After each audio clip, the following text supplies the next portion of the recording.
वर्धा या ठिकाणी झालेल्या ग्रीको रोमन महाराष्ट्र केसरीमध्ये पैलवान दिग्विजय संदीप अप्पा बोंडवे हे महाराष्ट्र केसरी ठरलेले आहेत. पहिल्यांदा आपल्या चॅनलच्या माध्यमातून त्यांना हार्दिक शुभेच्छा देतो. पैलवान, ही जी स्पर्धा झालेली आहे वर्धा या ठिकाणी झालेली आहे, त्याचं यजमानपद कोणाकडे होतं आणि किती कुस्त्या कराव्या लागल्या तुम्हाला? देवळी येथे वर्धा वर्धा देवळी या ठिकाणी रामदासजी तडस जे अध्यक्ष आहे कुस्तीगीर महासंघाचे, त्यांनी ही स्पर्धा आयोजित केली होती. आणि माझ्या अशा 4 कुस्त्या झाल्या.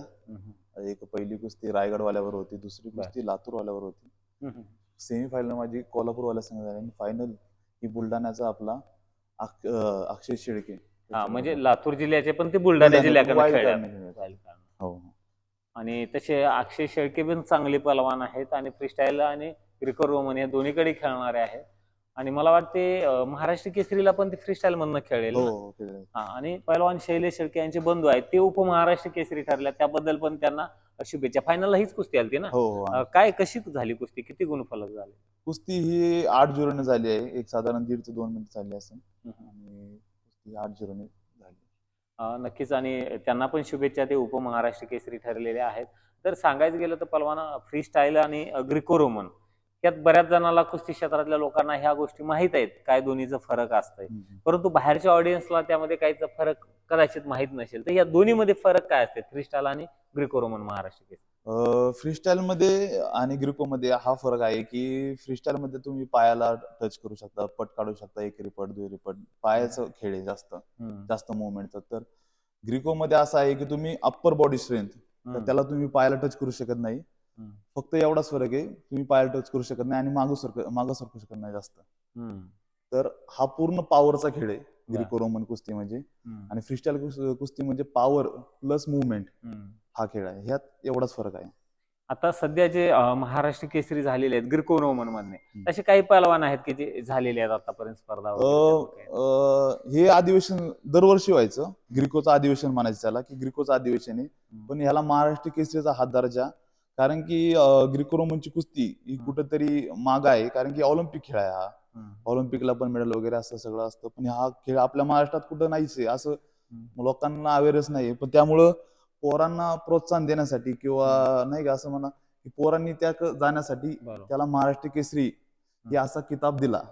ग्रीको रोमनचा महाराष्ट्र केसरी पहिलं नव्हता हे टायटल? नाही, फक्त अधिवेशन असायचं आणि आपलं महाराष्ट्र केसरी हे टायटल नसायचं. हा, महाराष्ट्र केसरी टायटल नव्हतं त्याला. आता 2 वर्ष झाले या संघटनेने हे टायटल दिले, कारण की कुस्ती वाढवावी म्हणून. आणि मागच्या वर्षीच लोणी केंद्रात झाल्या कुस्ती स्पर्धेत शुभम शिंदे पैलवान हे झाले होते पहिल्या. फ्री स्टाईलला ज्या पद्धतीनं जिल्हा निवड चाचण्या होत्या, जशी स्पर्धा होती, जसे नियम असतात, जे सुविधा महाराष्ट्र केसरी पहलवानाला मिळतात फ्रीस्टाईलच्या, तीच सुविधा आणि तेच नियम असतात का वेगळं काय? सेम नियम सुविधा, जिल्हा ट्रायल सर्व सारखंच असते. तालुका, जिल्हा ट्रायल, त्यानंतर आपल्या राज्याच्या स्पर्धा. आणि कुस्तीचे नियम थोडे वेगळे, बाकी सगळं सारखं आहे. आणि मेडल बसल्यावर जे प्रावीण्य असतं ते फ्रीस्टाईलला पण सेम आहे आणि ग्रीकोला पण सेम आहे. फक्त एवढंच की स्पर्धक तिकडे कमी असतात, इकडे जास्त असते, कॉम्पिटिशन जास्त असते. हो, फ्रीस्टाईल मध्ये जास्त अवेअरनेस आहे, लोकांना माहिती आहे हा खेळ फ्रीस्टाईलचा. आता ग्रीकोचा जास्त हे नाही, त्याचा अवेअरनेस नाही लोकांमध्ये, तर होईल हळूहळू. पण तसं बघायला झालं तर आता जे डबल महाराष्ट्र केसरी पहलवान हर्षवर्धन सदगिरी जे झालेत वाघोली या ठिकाणी महाराष्ट्र केसरी, ते पण ऍक्च्युअली ग्रीको रोमनचे ते तर ग्रीको रोमनचेच पहलवान प्लेयर आहे. त्यामुळं असं नाही. आणि बरेचसे आहेत आता ह्या क्षेत्राकडे ग्रीको रोमनकडे कमी कदाचित आलं, पण जे पूर्वी जे होते, आता वस्ताद हरिश्चंद्र मामा बिराजदार यांच्या तालमीत गोकुळ वस्तादला बरेचसे जे पहलवान आहेत ते ग्रीको रोमनचे पण पहलवान. योगेश जोडके पहलवान म्हणा, आणि अजून बरेचसे पहलवान नाही का, दत्ता गायकवाड वगैरे, ते सुद्धा, अमोल भुसडे, हे सगळं ग्रीको रोमनचे पहलवान होते. आणि ते महाराष्ट्र केसरी पण आहेत, फ्रीस्टाईल मध्ये पण महाराष्ट्र केसरी आहेत. आताच उदाहरण हर्षवर्धन सगळी डबल महाराष्ट्र केसरी आहेत, ते पण ग्रीकोचेच पहलवान होते. नक्कीच. आणि ग्रीकोकडे पण पहलवानांचा कल आला पाहिजे, पालकांनी तिकडे पण पाठवलं पाहिजे, त्या दृष्टिकोनानं तुम्हाला काय वाटतंय? नक्कीच. आता ही स्पर्धा तर चालू केलेली आहे आणि पालकांमध्ये अवेअरनेस पोहोचणं हळूहळू, आणि वाढेल कुस्ती असं वाटतंय, कारण की आहे कुस्ती बघण्यासारखी आहे, लोकांना आवडती ती, नाही का, हळूहळू लोकांमध्ये पोहोचेल ती कुस्ती असं वाटतंय. नक्कीच. आणि तसं बघायला झालं तर यांचं वडिलांचं खूप मोठं नाव आहे कुस्ती क्षेत्रामध्ये. सध्या जे कुस्तीला ग्लॅमर आलेला आहे, त्यांचं एक, त्यांच्या वडिलांचा खूप मोठा त्यात सहभाग आहे. कारण यशस्वी स्पर्धा महाराष्ट्र केसरी पण झालेल्या आहे. तर एकंदरीत आज तुमच्या वडिलांचं नाव खूप चांगलं आहे. कुस्तीमध्ये नवनवीन प्रयोग करतात. परत कुस्तीला एक चांगले दिवस आलेले आहेत. बघितलं आज एवढा ऑडियन्स कुस्तीकडे वळत आहे. तर एक वडिलांना एवढ्या जबाबदारीचे व्यक्ती आहेत, तर मग तुमच्यावर असं कधी प्रेशर येतं काय की आपण काही करून वडिलांचं नाव टिकवलं पाहिजे, त्यासाठी महाराष्ट्र केसरीची गदा आपल्या खांद्यावर आली पाहिजे? आता प्रेशर तर कायमच असणार आहे, कारण की वडिलांचं नावच एवढं तुम्ही असं जसं म्हणलात.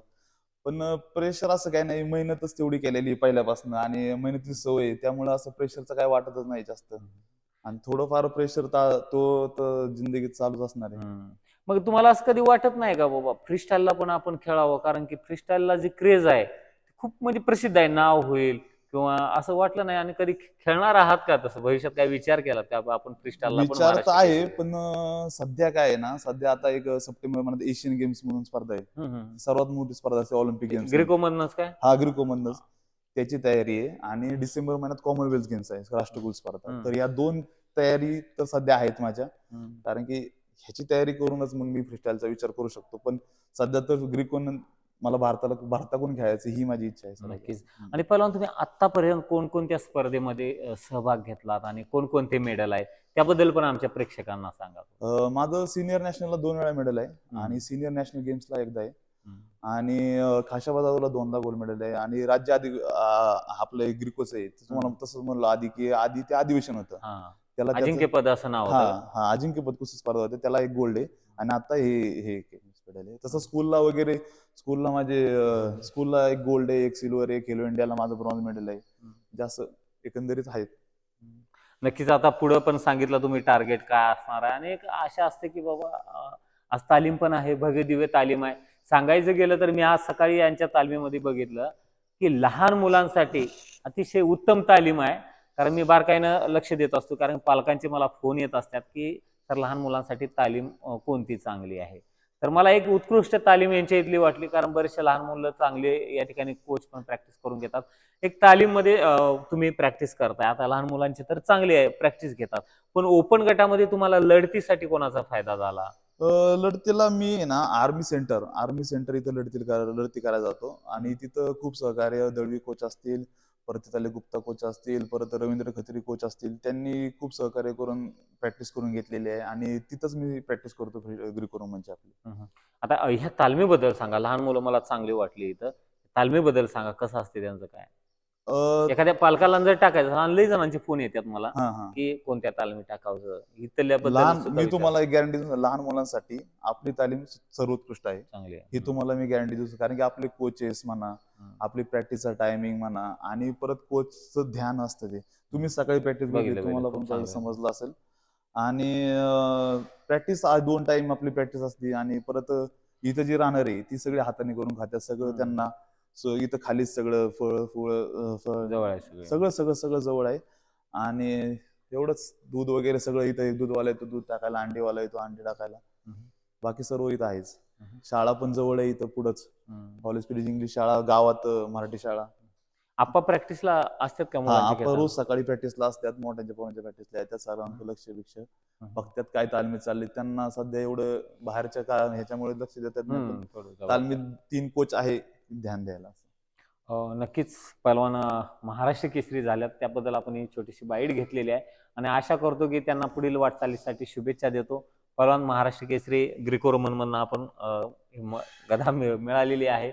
तर पहिल्यांदा तुम्हाला शुभेच्छा, आणि या व्हिडिओला येथेच विराम कर देतो. आणि संपायच्या आधी मी हे सांगतो की कुस्तीला चांगले दिवस येणं म्हणजे काय, पहिलवानांना पैसे नाही, प्रेक्षक लागतात. बरोबर. मी तुम्हाला ते सांगतो. आणि तुम्ही कुस्तीसाठी खूप करतात, धन्यवाद. आणि त्यासाठी मला तुमचं अभिनंदन करायचं, तुमचा आभार मानायचे की तुम्ही कुस्तीसाठी हे चांगले दिवस आणताय. आणि तुम्ही जे कष्ट घेताय, ते पहिलवान तर कष्ट घेतात, पहिलवान व्यायाम करतील, कष्ट करतील, कुस्ती करतील, पण ते लोकांपर्यंत पोहोचवायचं काम हे तुम्ही केलेलं आहे.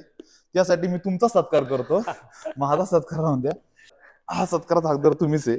आणि ती आम्हाला सर्वात मोठी प्रेरणा देणारी गोष्ट म्हणा की ज्या पहलवानाचा सत्कार आम्ही करायला पाहिजे, पहलवान तेच आपला सत्कार करतात. आणि हे कुस्ती क्षेत्र आहे, इथं मिळणारं प्रेम हे कुठंच मिळत नाही. त्यामुळे आम्ही पण स्वतःला भाग्यशाली समजतो. आणि धन्यवाद पहलवान, तुम्ही आमचा सन्मान केलात, आणि तुम्हाला पण पुढील वाटचालीसाठी शुभेच्छा. धन्यवाद.